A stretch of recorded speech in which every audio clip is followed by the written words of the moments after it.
Hadley, and I'm a veteran of the Secret Space Program, and I served in the German fleet, and not of my own free will.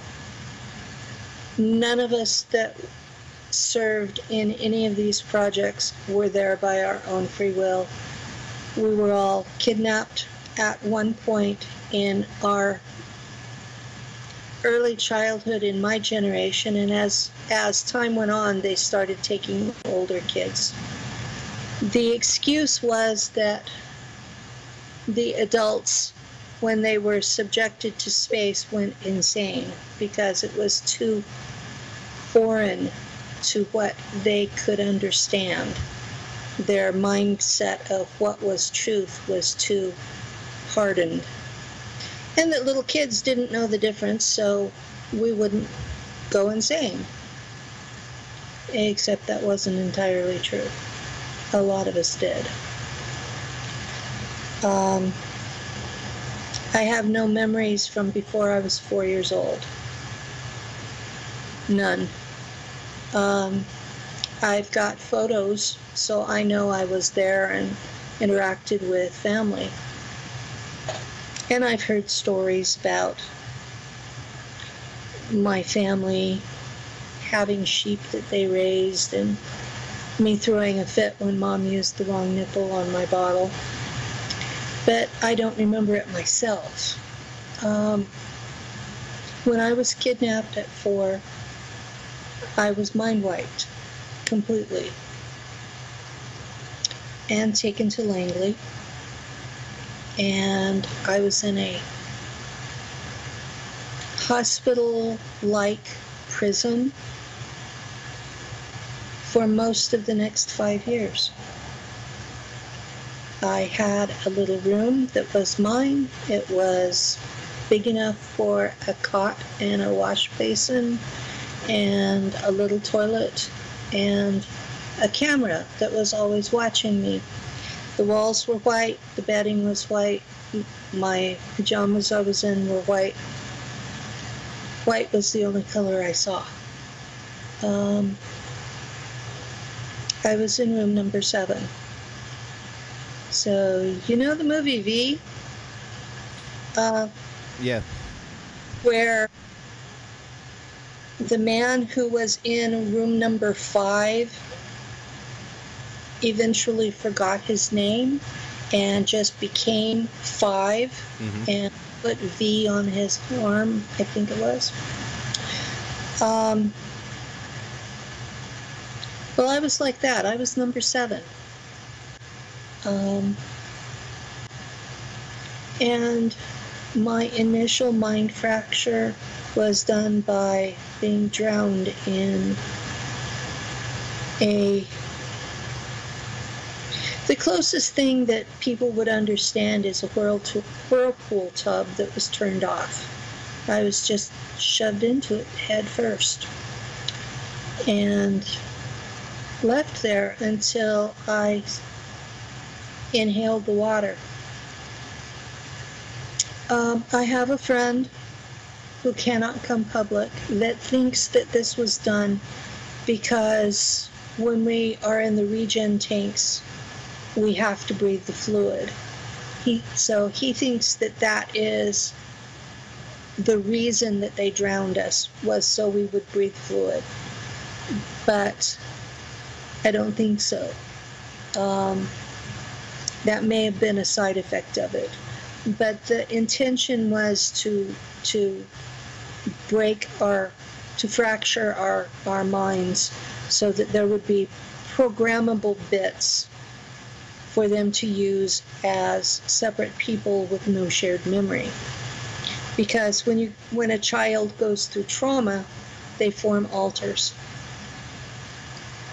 I've already reintegrated 28 of these alters, and I still have at least a dozen more. But drowning was the initial steps. And that's really consistent with what's come out from the people that do videos about MK Ultra. they show the videos of people being drowned. And some of the music videos do that. The next thing that they would do was once they had you where you no longer cared if they drowned you or not, then they would start shooting you. They'd shoot you in the heart. They'd shoot you in the middle of the forehead. They'd shoot you in the back. They had a regeneration tank at Langley in those days. I don't know if they still do or not.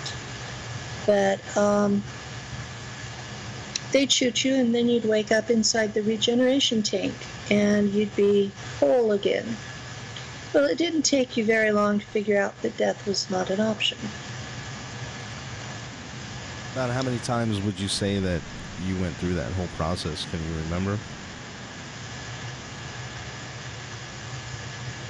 I have no idea. It was, I'm almost 62 now, so we're talking 56, 57 years ago. I'm looking at day after day of being in artificial light 24/7. You don't even know what's a day. You're totally disoriented as far as time, and they keep doing this stuff to you. And when they're not doing stuff to you, you're in this room by yourself. There's nobody to talk to. When you are brought into the cafeteria, you're not allowed to talk to anybody. You're not allowed to bond with anybody. There was no affection. They shaved my head because the training involved electrodes on my head. And so they had to be able to access the scalp. So there was no hair. So there was no reason to brush my hair because there wasn't any. I don't remember brushing my teeth. I remember being terrified of the bath.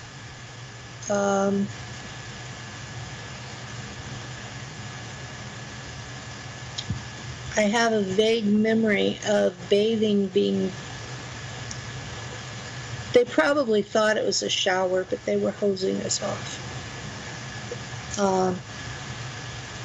And you'd be naked and in front of a bunch of people that you knew didn't care about you. Nobody talked to me very often, except to demand things. There were ETs there. There were Draco. Not the alphas that are white, but the browns and the greens. There were Draco around.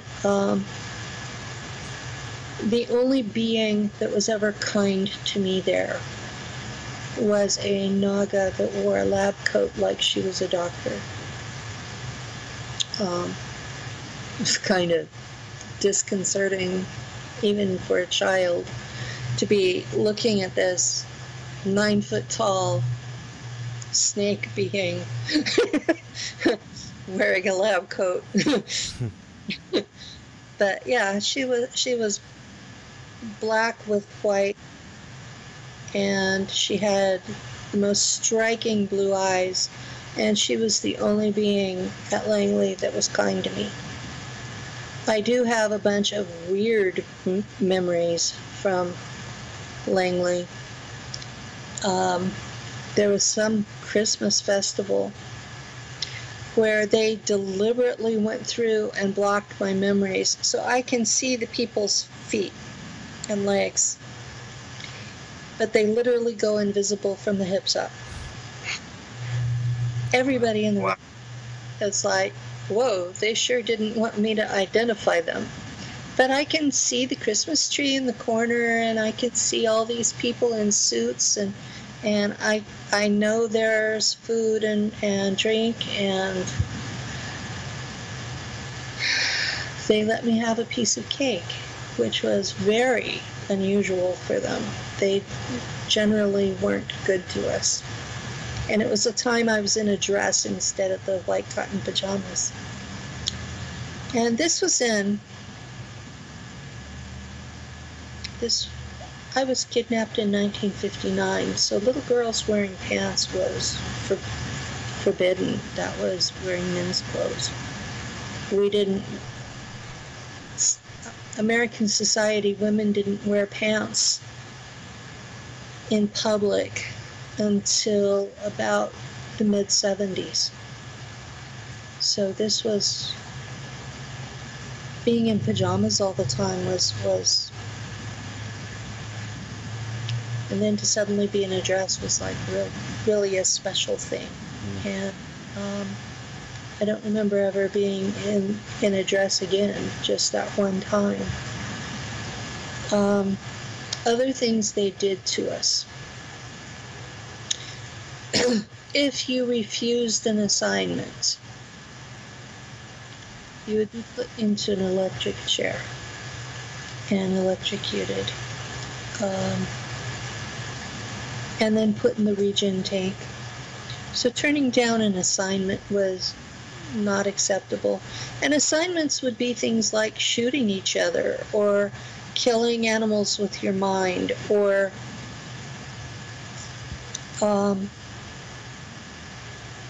remote. It's not exactly remote viewing if it's telepathy involved, but it's along the same lines. You're remote viewing a situation and reading the mind of the person there. And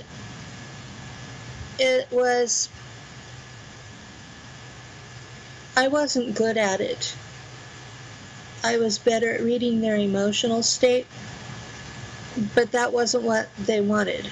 They wanted me to give the words the guy was thinking, and just repeat what I heard, even if I didn't understand it. And they were doing a lot of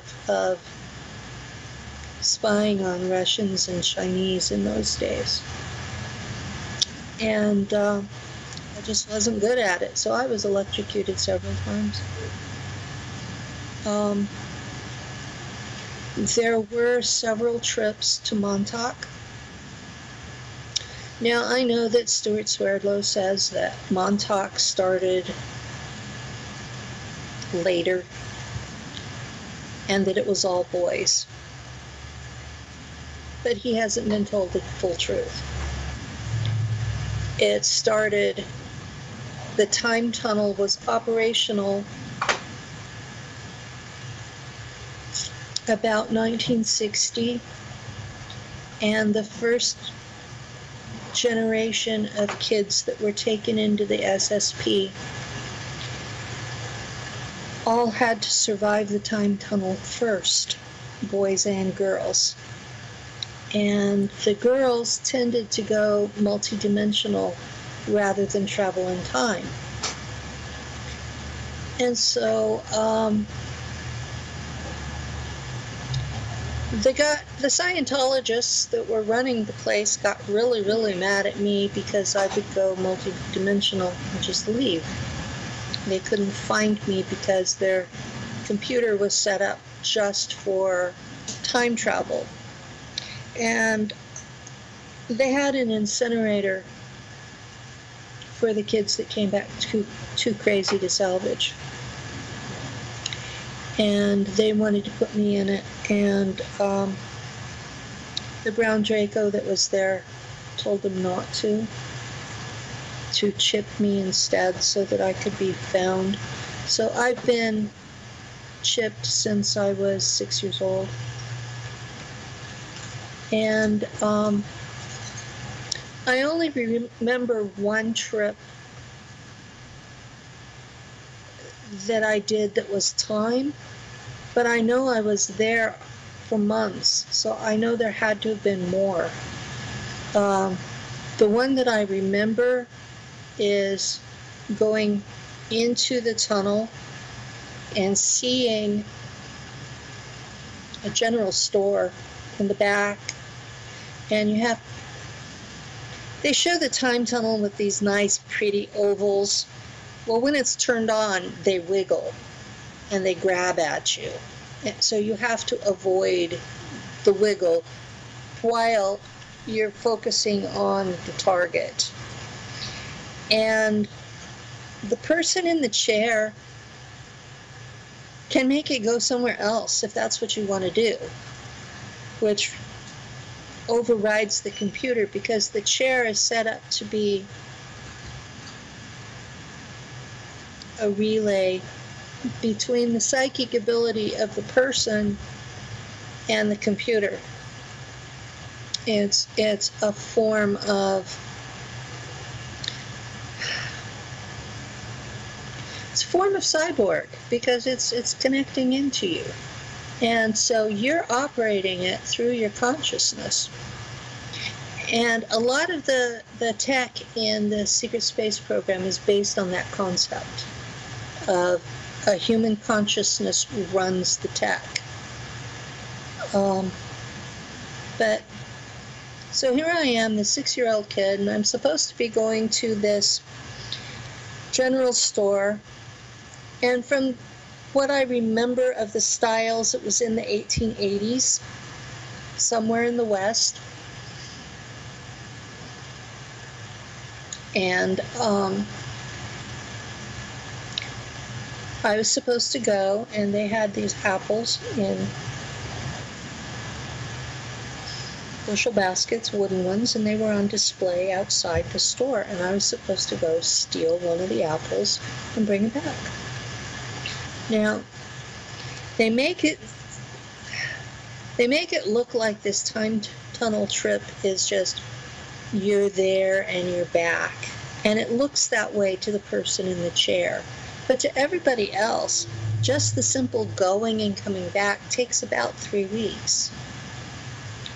So, is that 3 weeks in the tunnel?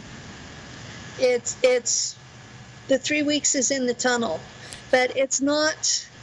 It doesn't seem like that to the person in the chair. It seems like an hour each way. Mm-hmm. But when you get back, 3 weeks is gone.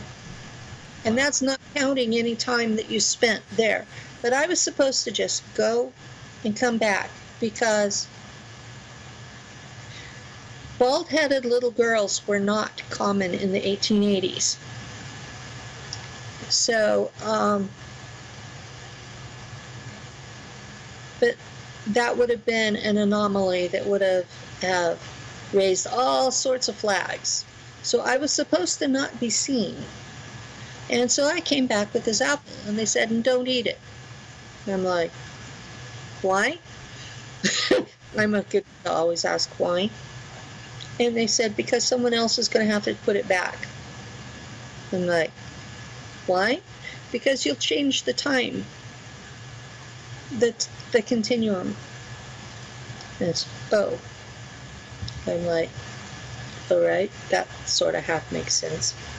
So that's one of the things that the people running the time tunnel were trying to do, was figure out what they could change and them still be there. Because when I got back, I had to tell them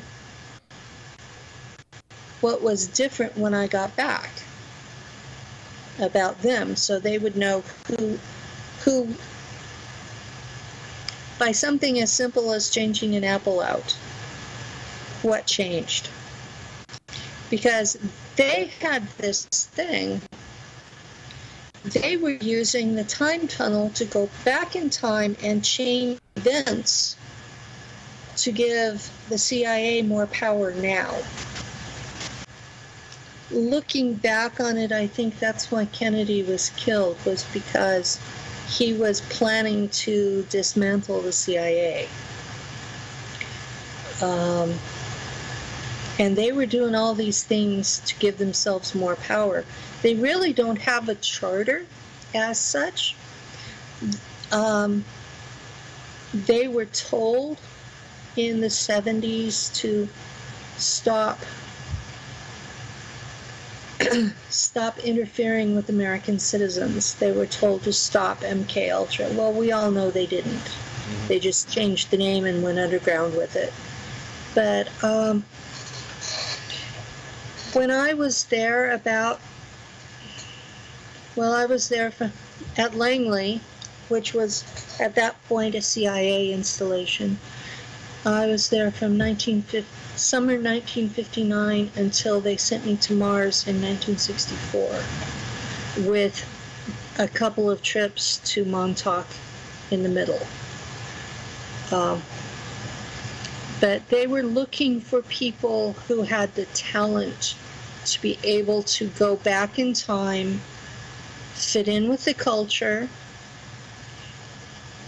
and change things, and then come back. And I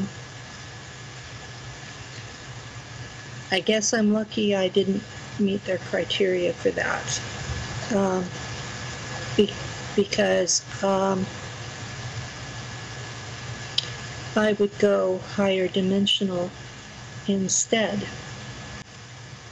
The rings, when they're active, they would form branches off.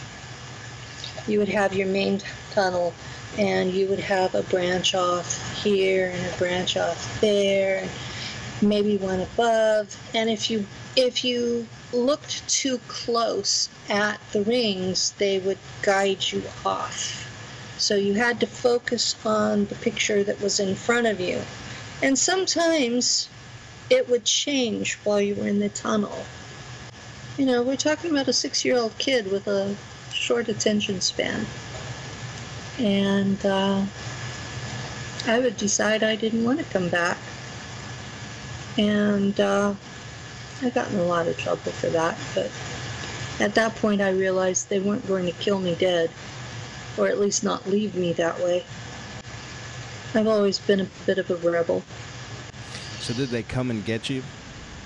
The Draco did. Draco did. The Draco did. The humans did not have the capability, but the Draco came and got me. I remember the man who was running it was so livid that he was ready to toss me into the incinerator, and the Draco stopped him. I remember him saying, "I know she's irritating, but because she can do this, she's worth more than the others." Now, do you think this Montauk technology may be involved with the time travel aspect of the 20 and back service? You think it's a part of that technology, or is it something completely different?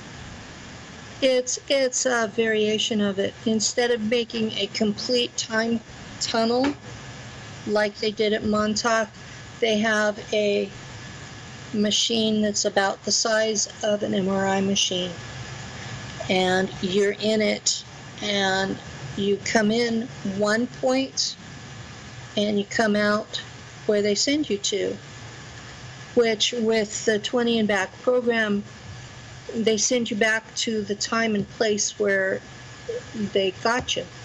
So your clothes are still fresh from when they stripped you and sent you. It was amazing because they still had the pajamas that my mom had made for me.